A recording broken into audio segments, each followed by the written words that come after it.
बिस्मिल्लाहिर्रहमानिर्रहीम। कैसे है डियर फ्रेंड्स? उम्मीद करता हूँ कि आप लोग ठीक ठाक और खैर खैरियत से होंगे। डियर फ्रेंड, मेरा नाम है मोहम्मद कामिल ख़ान और आप देख रहे हैं मेरा यूट्यूब चैनल कामी माइक्रोबायोलॉजिस्ट। आज इस वीडियो लेक्चर में हम एक्सप्लेन करेंगे ज़िल नीलसन स्टेन, या इसको शॉर्ट फॉर्म में ZN, या इसको हम कहते हैं एसिड फास्ट स्टेनिंग। ठीक है, आप दोस्तों को अगर याद होगा तो हमने स्टेनिंग से रिलेटेड एक वीडियो लेक्चर सीरीज़ हमने स्टार्ट किया था, जिसके पहले वीडियो लेक्चर में हमने ग्राम स्टेनिंग के हवाले से एक्सप्लेन किया था। अगर आपको ग्राम स्टेनिंग के हवाले से कुछ पता नहीं तो इस पर मेरा एक प्रैक्टिकल वीडियो लेक्चर भी मौजूद है और एक पावर पॉइंट भी मैंने एक्सप्लेन किया है। तो आप मेरे यूट्यूब चैनल पर जाए, वहाँ पर आपको ये दोनों वीडियो में लेक्चर मिल जाएंगे। तो आज के लेक्चर में हम ज़िल नीलसन स्टेन पढ़ेंगे। एक और बात वो ये है कि इस स्टेनिंग के हवाले से मेरा एक प्रैक्टिकल लेक्चर भी मौजूद है, आप वो भी देख सकते हैं। मैं ऊपर आई बटन में, नीचे डिस्क्रिप्शन में भी उसका लिंक दे दूंगा। ठीक है, तो चलिए जी वीडियो को स्टार्ट करते हैं।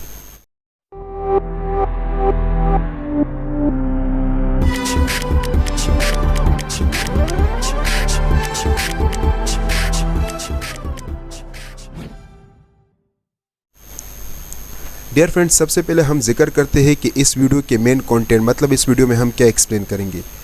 सबसे पहले हम ये देखेंगे कि ZN स्टेनिंग का इंट्रोडक्शन, फिर हम एक्सप्लेन करेंगे कि कौन से स्टेनिंग ZN स्टेन में हम इस्तेमाल करते हैं, उसका प्रिंसिपल पढ़ेंगे, रिक्वायरमेंट्स पढ़ेंगे, प्रोसीजर पढ़ेंगे, इंटरप्रिटेशंस मतलब रिजल्ट्स के हवाले से पढ़ेंगे, एप्लीकेशंस पढ़ेंगे, एडवांटेजेस और डिसएडवांटेजेस, और फिर आखिर में हम पढ़ेंगे प्रिकॉशंस।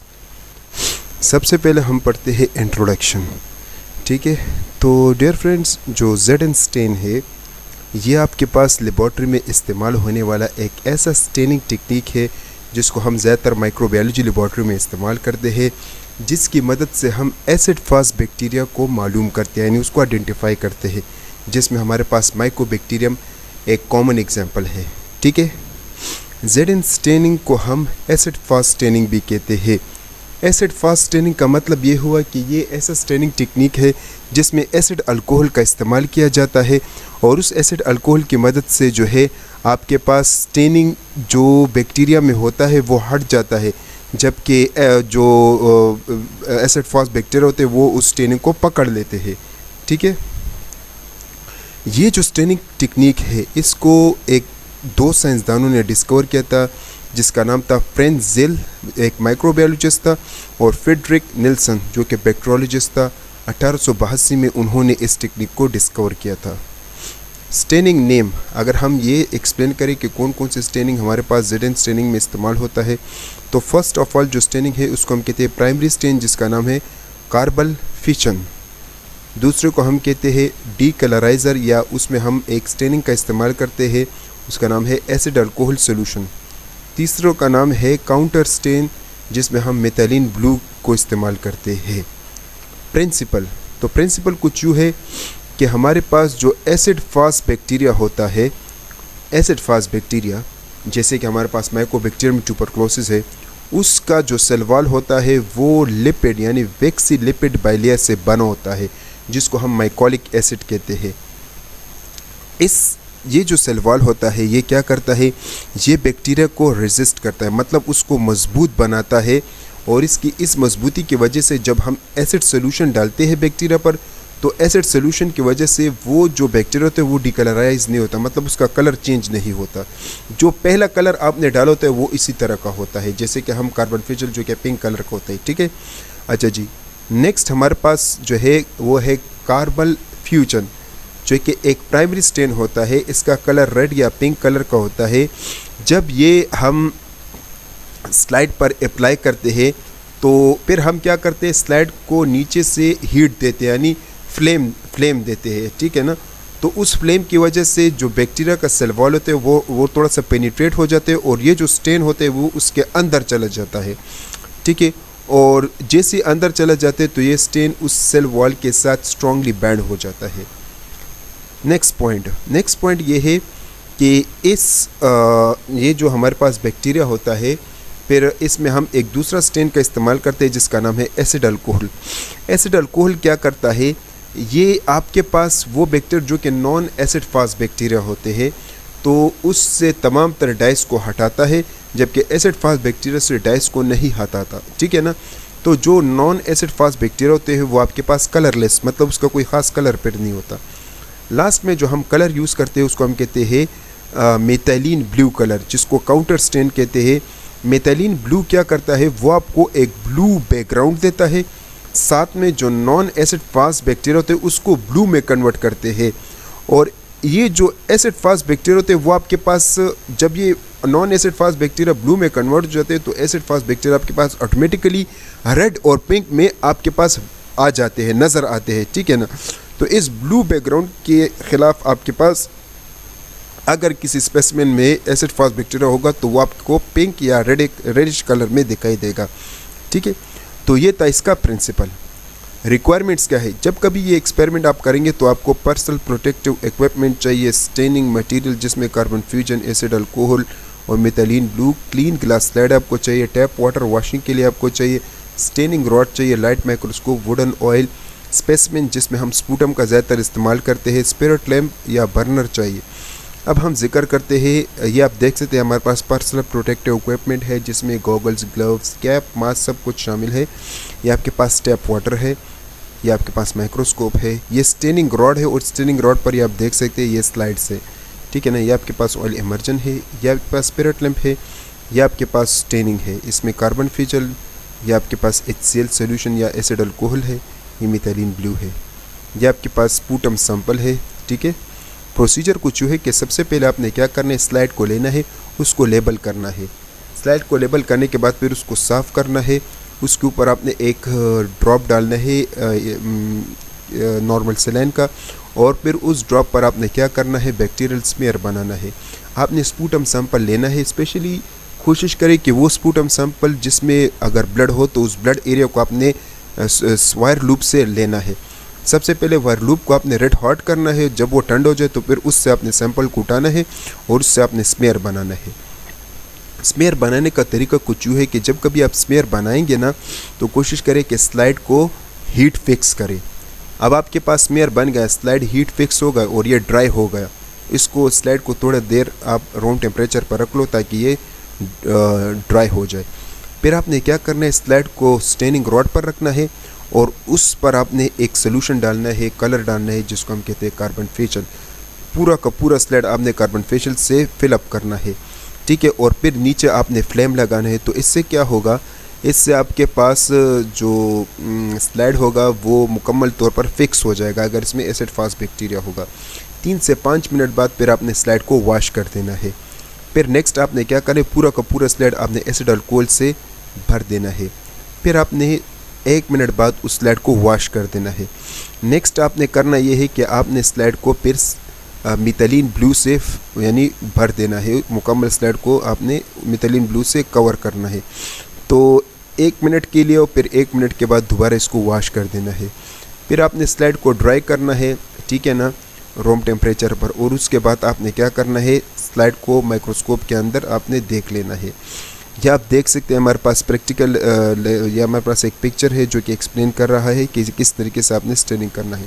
तो ये फर्स्ट स्टेनिंग है, इसमें हमने क्या किया है, कार्बन फ्यूजन डाला है। और सेकंड स्टेप में हमने फ्लेम दिया है।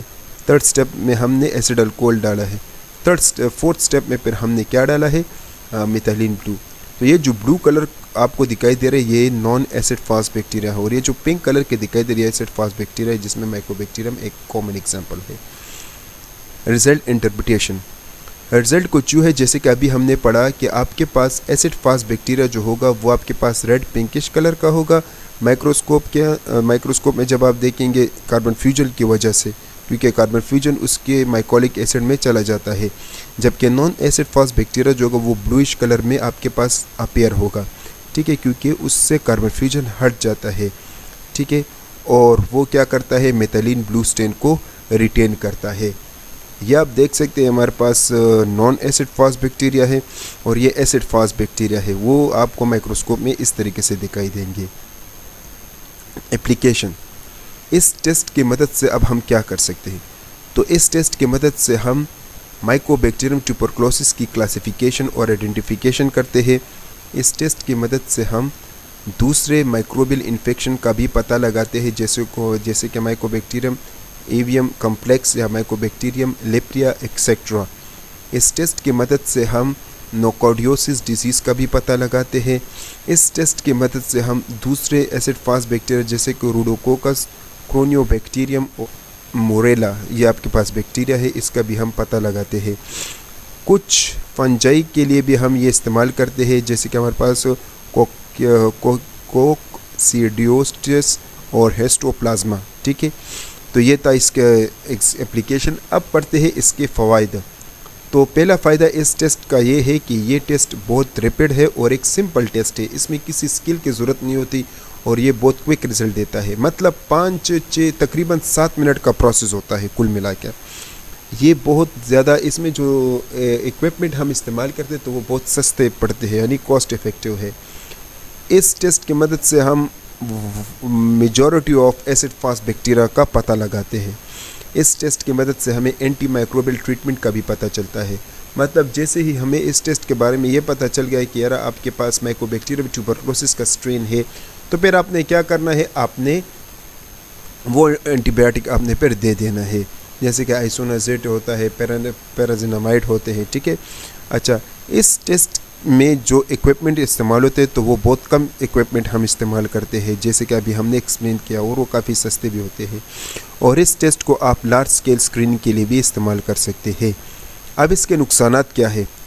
तो डियर व्यूअर्स, पहला नुकसान तो ये है कि लैक ऑफ स्पेसिफिसिटी। इस टेस्ट की मदद से ना सिर्फ आपको माइकोबैक्टीरियम का पता चलता है बल्कि आपको और बैक्टीरिया का भी पता चल जाता है, लेकिन ये पता लगाना कि ये माइकोबैक्टीरियम है या माइकोबैक्टीरियम लेप्रिया है, ट्यूबरकुलोसिस है, माइकोबैक्टीरियम एवियन कम्प्लेक्स है, क्या है, उसको आपका पता नहीं चलता, स्पेसिफिसिटी आपको नहीं बताता।